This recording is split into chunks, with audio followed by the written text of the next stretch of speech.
오늘은 역대상 8장 말씀을 통해서 은혜를 받으시겠습니다. 베냐민 지파에 대한 그 족보가 이 8장 전체에 걸쳐서 나오고 있습니다. 1절에 보면 베냐민이 낳은 자는 맏아들 벨라와 둘째 아스벨과 셋째 아하라와 그랬습니다.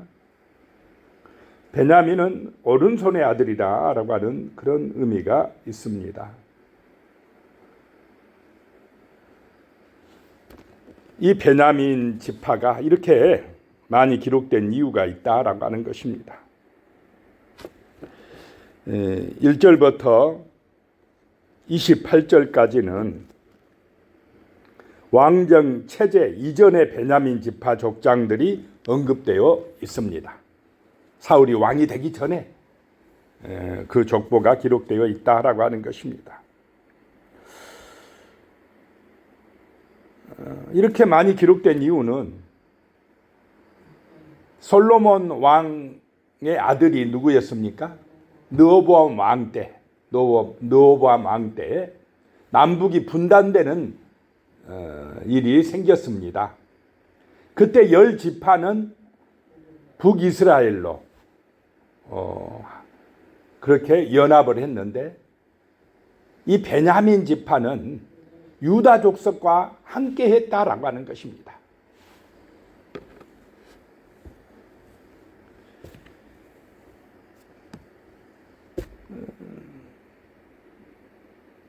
끝까지 그 다윗의 그 아들 르호보암과 함께 했다는 것입니다. 하나님의 언약의 후손인 다윗 왕과 함께 했다라고 하는 것입니다. 그 신앙의 줄기를 붙들었다라고 하는 것입니다. 그래서 포로에서 돌아온 사람들의 족보의 마지막을 이렇게 장식하고 있습니다. 에스라가 그 후손들이 많이 남아 있었기 때문에 그렇게 기록을 하고 있다는 것입니다. 베냐민 지파는 유다 지파와 함께 했다라고 하는 것입니다. 그리고 28절에 보면요. 그들은 다 가문의 우두머리이며 그들의 족보의 우두머리로서 예루살렘에 거주하였더라. 자, 이 베냐민 지파 사람들이 어디에 많이 거주했다라고 하는 것입니까? 예루살렘에 많이 거주하였더라. 또 예루살렘. 두 번째 이유는 예루살렘에 거주를 많이 했다라고 하는 것입니다. 왜 예루살렘에 거주하는 것이 좋지 않느냐라고 생각할 수 있지만은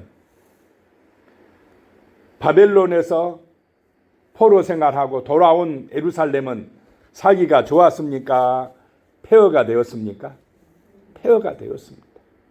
오히려 그때는 바벨론에 사는 것이 인간적으로 세상적으로는 더 살기가 좋습니다. 돌아오는 것 자체가 이거는 신앙의 결단이 있어야 됐습니다. 거기다가 또 유대 땅에 돌아와도 예루살렘은 너무나 폐허가 되어 있기 때문에 할 일이 많습니다. 차라리 촌에 사는 게 그때는 나았습니다. 그래서 누구도 예루살렘에 살기를 원하지를 않아요. 평화로울 때, 좋을 때는 예루살렘이 좋았지만은 할 일이 많습니다. 성전도 지어야 되고 또 성벽도 건축해야 되고 무너진 그 도성을 세워야 되니까 서로 안 살려고 할 때에 그때에 베냐민 지파 사람들이 예루살렘에 많이 거주하였더라라고 하는 것입니다. 느헤미야 11장 1절에 보면요. 백성의 지도자들은 예루살렘에 거주하였고 그 남은 백성은 제비 뽑아 10분의 1은 거룩한 성 예루살렘에서 거주하게 하고 10분의 9는 다른 성읍에 거주하였으며 하도 예루살렘에 안 살려고 하니까 백성의 지도자들이 우선 살고 그 다음 백성들은 어떻게 해서 살게 했다 이 말입니까? 제비 뽑아서 10분의 1은 의무적으로 살게 했다. 그만큼 그 당시는 예루살렘에 살기가 힘들었다라고 하는 것입니다. 그런데 느헤미야 11장 4절에요. 예루살렘에 거주한 자는 유다 자손과 베냐민 자손 몇 명이라 그랬습니다. 유다 자손하고 베냐민 자손 몇 명이라. 몇 명이냐니까 단순히 몇 명이 아니라 많이 살았다라고 하는 것입니다. 그래서 그 무너진 예루살렘을 회복시키는데 유다 자손하고 누가 또 최선을 다했다 이 말입니까? 베냐민 지파 사람들이 열심 냈다라고 하는 것입니다.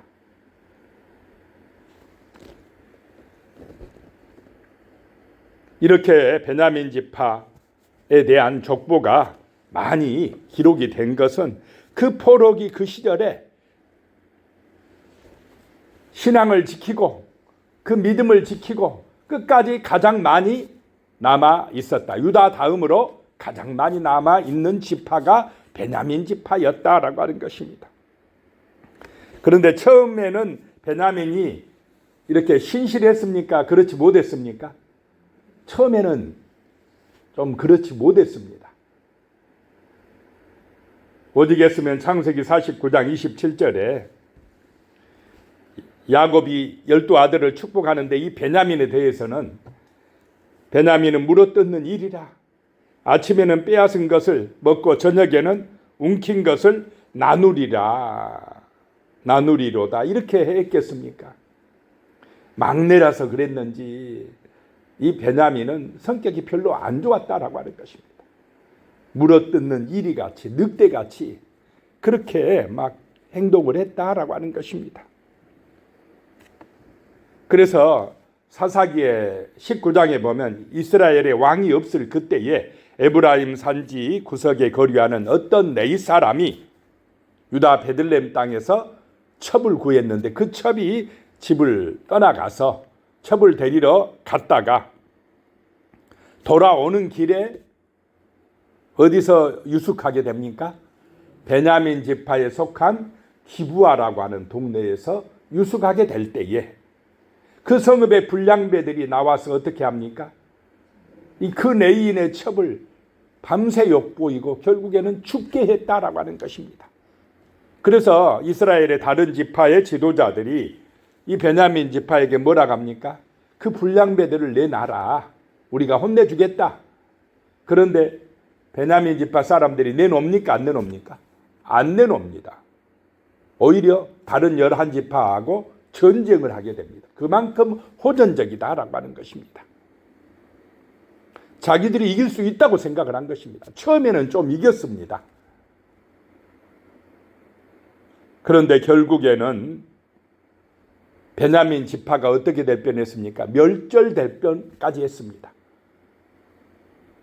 거기다 싸움에 나갈 만한 사람들은 죽고 겨우 600명 남아서 그 지파가 그냥 멸절될 뻔하다가 명맥을 유지하게 되는 그런 사건도 있었습니다. 그렇게 흔들리던 이 베냐민 지파가 나중에는 이렇게 유다 지파와 함께 번성하게 되었다라고 하는 것입니다. 그것은 아까 말씀드린 첫 번째는 르호보암 왕 때에 누구와 함께 했다고요? 유다와 함께 했다. 그들과 함께 했다는 것입니다. 하나님의 약속이 있는 그 다윗의 신앙과 함께 했다라고 하는 것입니다. 그 다음에 끝까지 어디에 남아 있습니까? 어디를 재건하는 데 힘썼다라고 하는 것입니까? 예루살렘을 재건하는 데 힘썼다는 것입니다. 다른 지파들은 우상을 숭배하고 하나님을 떠나고 자기들의 욕심대로 살아갔지만은 이 베냐민 지파는 유다 지파와 함께 끝까지 신앙을 지켰고 바벨론에서 돌아왔을 때에 유다 지파 다음으로 많았다라고 하는 것입니다. 신앙을 지킨 후손들이 그만큼 많았다라고 하는 것입니다. 그 다음에 이제 29절부터 마지막 절까지는 사울이 왕이 된 후에 그 사울 왕과의 계보가 나옵니다. 29절에요. 기브온의 조상 여이엘은 기브온에 거주하였으니 그의 아내 이름은 마아가이며 32절에요. 미글롯은 시므아를 낳았으며 그들은 친족들과 더불어 마주하고 예루살렘에 거주하였더라. 이 베냐민 지파 사람들이 시온 산성이라는 에루살렘 지역을 분배받았습니다. 여호수아 때에. 그래서 에루살렘에 살고 있었다라고 하는 것입니다. 33절에요. 넬은 기스를 낳고 기스는 사울을 낳고 사울은 요나단과 말기스와 아비나답과 에스바를 낳았으며 그랬습니다. 자, 사울이 왕된 이유 중에 하나가 또 어디서 살고 있는 후손이었습니까? 에루살렘에서 살고 있는 후손이었기 때문에 또 왕이 될 가능성이 많았다라고 하는 것입니다. 그래서 사울이 하나님의 말씀대로 순종하고 잘했으면은 버림받지 않았을 것입니다. 그런데 나중에는 사무엘 선지자가 늦게 오자 자기가 어떻게 해버리려고 합니까? 자기가 그냥 제사장 역할을 하려다가 하나님 앞에 버림받게 되는 그런 일이 생겼습니다. 그럼에도 이 베냐민 지파가 복을 받는 이유 중에 또 하나, 세 번째 이유는 34절에요. 요나단의 아들은 무리바알이라 무리바알은 미가를 낳았고, 이 요나단 때문입니다. 여기서 요나단의 아들 무리바알은 무비보셋입니다. 죽을 뻔하다가 나중에 도망치다 떨어져서 두 다리를 절게 됐던 무비보셋입니다. 이 요나단이 원래는 왕이 될 사람이지 않았습니까? 사울 왕은 요나단에게 왕권을 물려주고자 힘쓰고 있었습니다. 그래서 누구를 죽이려고 그렇게 애썼습니까? 다윗을 죽이려고 그랬습니다. 다윗은 그래서 도망자 신세가 되었다라고 하는 것입니다. 그런데 사무엘상 18장에 보면 1절에 다윗이 사울에게 말하기를 마침에 요나단의 마음이 다윗의 마음과 하나가 되어 요나단이 그를 자기 생명같이 사랑하니라 그랬습니다. 요나단이 다윗을 자기 생명같이 사랑했다는 것입니다. 그래서 다윗을 숨겨주고 아버지로부터 보호해주고, 요나단이요 나중에는 다윗과 언약을 맺고 자기가 입었던 겉옷을 벗어주고 군복과 칼과 활도 그리하였다라고 했습니다. 겉옷을 벗어줬다는 것은 내가 왕이 안 되고 누구를 왕으로 추대하겠다는 것입니까?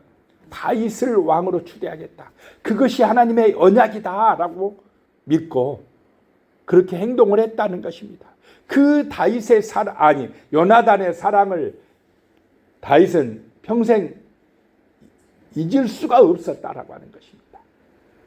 그래서 요나단의 아들 무비보셋을 끝까지 보호하고 지켜주고 축복해 주었다라고 하는 것입니다. 그것이 또한 이 베냐민 지파가 이렇게 복을 받는 비결이다라고 하는 것입니다. 40절 마지막 절에 보면요, 울람의 아들은 다 용감한 장사요 활을 잘 쏘는 자라. 아들과 손자가 많아 모두 150명이었더라. 베냐민의 자손들은 이러하였더라 라고 말씀합니다.